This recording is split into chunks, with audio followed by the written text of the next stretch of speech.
घडामोडी.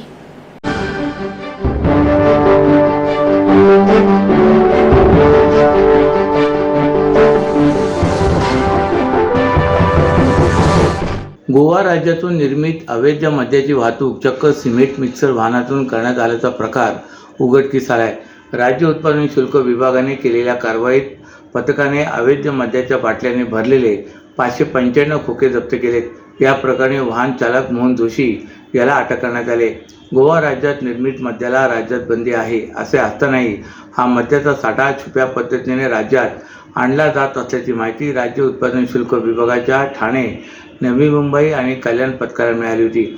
या माहितीच्या आधारे पथकाने CBD DY पाटील स्टेडियमच्या दिशेने जाणाऱ्या मार्गावर घाट रस्त्यावर मंगळवारी मध्यरात्री गस्त घालत पथकाची गस्त सुरू असतानाच 10 चाकी सिमेंट मिक्सर वाहन संशयास्पदरित्या येत असल्याचे पथकाला आढळून आले.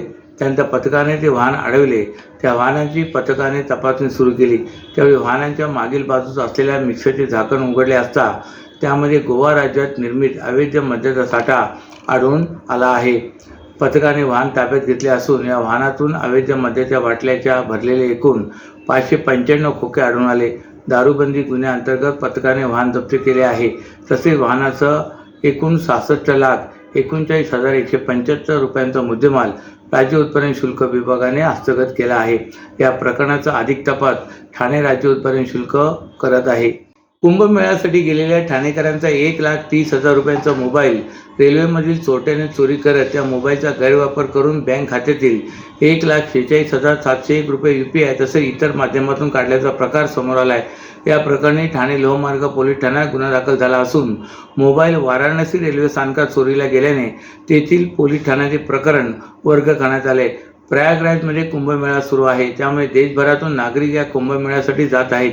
ठाण्यातील राबोळी भागात राहणारे 53 वर्षीय व्यावसायिक देखील 17 फेब्रुवारीला कुंभमेळ्यासाठी गेले होते. देवदर्शन केल्यानंतर ते ठाण्यात परतण्यासाठी रविवारी वाराणसी येथून गोरखपूर एक्सप्रेसने निघाले होते. ते रेल्वे डब्यामध्ये शिरत असताना त्यांच्या पॅन्टच्या खिशातील 1,30,000 रुपयांचा मोबाईल चोरट्याने त्यांच्या नकळत काढला. सोमवारी पहाटे 5:30 वाजता ते ठाणे रेल्वे स्थानकात उतरल्यानंतर त्यांनी या प्रकरणी ठाणे लोहमार्ग पोलीस ठाण्यात मोबाईल चोरीला गेल्याची तक्रार दाखल केली. त्यानंतर ते घरी निघून आले. सोमवारी दुपारी त्यांच्या कंपनीतील कर्मचारी त्यांच्या बँकेची खातेपुस्तिका घेऊन बँकेत गेले असता त्यांच्या चोरीच्या मोबाईलमधून काही रक्कम काढून घेण्यात आल्याचे समोर आले. त्याने बँक खात्यातील व्यवहार तपासला असता त्यांच्या बँक खात्यातून 1,46,701 रुपये चोरट्याने मोबाईलचा वापर करत UPI तसे इतर ऑनलाईन माध्यमातून पैसे काढून घेतल्याचे समोर आले. गुन्ह्याचे घटनास्थळ हे प्रयागराज पोलीस अधीक्षक कार्यक्षेत्रातील असल्याने वाराणसी कॅट रेल्वे पोलीस ठाण्यात हे प्रकरण वर्ग करण्यात आला आहे. ठाणे महापालिका क्षेत्रातील अनधिकृत शाळांविरोधात प्रशासनाने कठोर कारवाई करण्यासाठी पावले उचलली असून 81 अनधिकृत शाळांविरोधात पालिका प्रशासनाने पोलीस ठाण्यात तक्रारी दिल्यात. यानुसार 68 शाळांवर गुन्हे दाखल तर 13 शाळांवर गुन्हा दाखल करण्याची प्रक्रिया सुरू झाली. याशिवाय या शाळांची नळ जोडणी खंडित करण्यात आली असून शाळांच्या बांधकामावर अतिक्रमण विभागाकडून कार्यवाही प्रस्तावित करण्यात येत आहे. त्यामुळे शाळा चालकांच्या अडचणीत वाढ झाल्याचे चित्र आहे. ठाणे महापालिका क्षेत्रात बेकायदेशीरपणे शाळा सुरू असल्याची बाब काही वर्षापूर्वी पुढे आली होती. या शाळांना महापालिकेकडून सातत्याने नोटिसा बजावण्यात येत होत्या, तरी संस्थाचालक शाळा सुरूच ठेवत असल्याचे चित्र होते. या मुद्द्यावरून पालिका प्रशासनावर टीका होत होती. दरम्यान ठाणे महापालिका आयुक्त सौरभ राव यांनी अनधिकृत शाळांच्या स्थितीचा नुकताच आढावा घेतला. त्यात या शाळांची नोंदणी नाही. काही अनधिकृत शाळा अनधिकृत इमारतीत आहेत.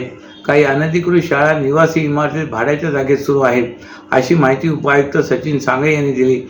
या सर्व अनधिकृत शाळांची यादी स्थानिक वर्तमानपत्रात प्रसिद्ध करण्यात आली होती. तसेच शिक्षण हक्क कायद्यानुसार या अनधिकृत शाळांना 52 कोटी रुपयांचा दंडही करण्यात आल्याचे उपायुक्त सांगळे यांनी सांगितले. अनधिकृत शाळांपैकी सर्वात जास्त शाळांची संख्या दिवा प्रभाग समिती क्षेत्रात आहे. त्या अनुषंगाने दिवा प्रभाग समितीने या अनधिकृत शाळांविरुद्ध कार्यवाही सुरू केली आहे.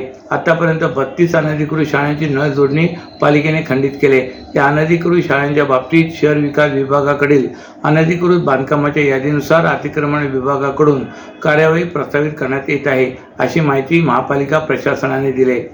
महाराष्ट्रातील भगिनींना आधार देणारी राज्य शासनाची मुख्यमंत्री माझी लाडकी बहीण योजना या योजनेअंतर्गत अल्प उत्पन्न गटातील 21 ते 65 वयोगटाच्या भगिनींना मिळणार दरमहा 1500 रुपयांची मदत. अर्ज करण्यासाठी 31 ऑगस्ट 2024 पर्यंत मुदतवाढ.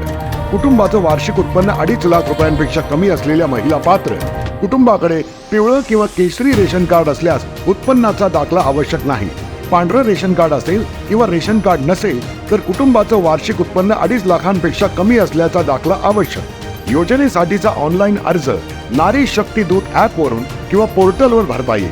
ज्या भगिनींना ऑनलाईन अर्ज भरता येत नसेल त्यांच्यासाठी अंगणवाडी, ग्रामपंचायत, वॉर्ड ऑफिस, सेतू सुविधा केंद्रामध्ये किंवा आशाताई बचत गटाच्या CRP यांची मदत उपलब्ध. आता आपल्याला अभिमानानं म्हणता येईल, सुखी आणि सुरक्षित आहे माझी लाडकी बहीण.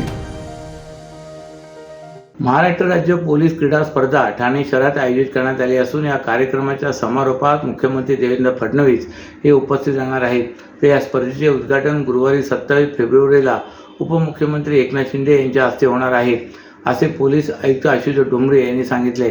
ठाण्यात काल घेण्यात आलेल्या पत्रकार परिषदेत आशुतोष डोंबरे बोलत होते. या स्पर्धेमध्ये athletics, football, volleyball, handball, basketball, kho kho, kabaddi अशा विविध 18 क्रीडा स्पर्धेचे आयोजन ठाण्यात करण्यात आले. स्पर्धेमध्ये संपूर्ण महाराष्ट्र पोलीस विभागातील एकूण 13 संघ सहभागी झाले असून त्यात 2323 पुरुष व 606 महिला खेळाडू असे एकूण 2929 खेळाडूंनी भाग घेतला. स्पर्धेसाठी आलेल्या सर्व खेळाडूंची घोडबंदर येथील MMRDAच्या कॅटर्स येथे राहण्याची व जेवणाची व्यवस्था करण्यात आली आहे. स्पर्धकांना स्पर्धेच्या ठिकाणी ने-आण करण्यासाठी वाहनांची देखील व्यवस्था करण्यात आली. स्पर्धेचे साखळी सामने 22 फेब्रुवारीपासून सुरू झाले आहेत. 1 मार्च शनिवारी या स्पर्धेचा समारोप होणार आहे. या समारोपात मुख्यमंत्री देवेंद्र फडणवीस यांच्यासह पोलीस महासंचालक रश्मी शुक्ला उपस्थित राहणार आहेत. तर या स्पर्धेचे उद्घाटन 27 फेब्रुवारीला गुरुवारी उपमुख्यमंत्री एकनाथ शिंदे यांच्या हस्ते होणार आहे. उत्तर प्रदेशातील प्रयागराज येथे काल राज्याचे उपमुख्यमंत्री एकनाथ शिंदे यांनी पत्नी सौ लता शिंदे यांच्यासह महाकुंभ मेळाव्यात शाही स्नान केले. यावेळी मंत्री उदय सामंत, मंत्री दादा भुसे आणि मंत्री भरत गोगावले, मंत्री गुलाबराव पाटील यांनीही शाही स्नान केले. यावेळी उपमुख्यमंत्री एकनाथ शिंदे यांनी पत्रकारांशी संवाद साधला. ते म्हणाले की महाकुंभ हा सामाजिक, सांस्कृतिक आणि आध्यात्मिक परिवर्तनाचे केंद्र आहे. प्रयागराज ही पवित्र भूमी आहे. गंगा, यमुना आणि सरस्वती या 3 नद्यांचा हा संगम आहे. या पवित्र संगमस्थळी स्नान केले की जीवनाचे सार्थक होते, अशी लोकांची श्रद्धा आहे.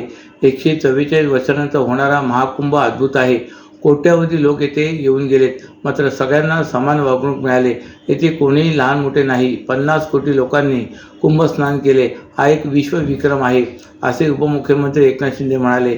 प्रयागराज येथील महाकुंभाची व्यवस्था उत्तम केल्याबद्दल उत्तर प्रदेशचे मुख्यमंत्री योगी आदित्यनाथ यांचे शिंदे यांनी कौतुक केले.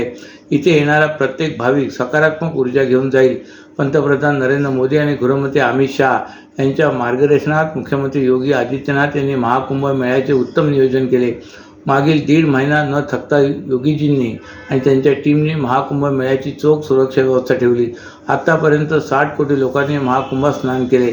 अर्थात भारताच्या निम्म्या लोकांनी गंगा स्नान केले आणि गंगा नदीचे जल घरी घेऊन गेले. गंगेचे पवित्र जल आणि महाकुंभाची सकारात्मक ऊर्जा देशातील घराघरात पोचेल आणि देश प्रगती करेल, असा विश्वास उपमुख्यमंत्री शिंदे यांनी व्यक्त केला आहे. भारताला आर्थिक महासत्ता बनवण्याबरोबरच आध्यात्मिक परंपरेला पुढे नेण्याचे काम पंतप्रधान नरेंद्र मोदी आणि मुख्यमंत्री योगी आदित्यनाथ करत आहेत, असे उपमुख्यमंत्री शिंदे म्हणाले.